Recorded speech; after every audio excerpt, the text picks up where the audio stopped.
D'ailleurs, est-ce que tu connais la différence entre un marron et une châtaigne ? En fait, quand tu vas dans un commerce ou au marché par exemple pour acheter des marrons, tu achètes en réalité des châtaignes. Le marron c'est ça, un fruit rond, beaucoup plus gros qu'une châtaigne, qui est un fruit triangulaire et plutôt aplati. Le marron n'est pas comestible, alors que la châtaigne oui. Et pour les distinguer, si tu les ramasses dans la nature, généralement dans la bogue du marron il n'y a qu'un fruit. Exceptionnellement il peut y en avoir 2. Alors que pour la châtaigne on trouve 3 fruits dans la bogue, et exceptionnellement on n'en trouve aussi que 2. Si tu veux réaliser mes recettes à base de marron, tu peux en fait utiliser les 2 fruits. Ils contiennent tous les 2 de la saponine. Comme cette recette par exemple que tu trouveras dans mes vidéos. Et j'ai une astuce que certains d'entre vous m'ont partagée.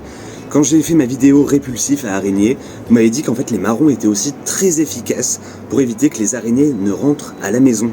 Pour cela, il suffit de déposer des marrons aux entrées de la maison. Porte-fenêtres, fenêtres, etc. Et a priori, ça marche très très bien. Et bah du coup, je fais le test chez moi.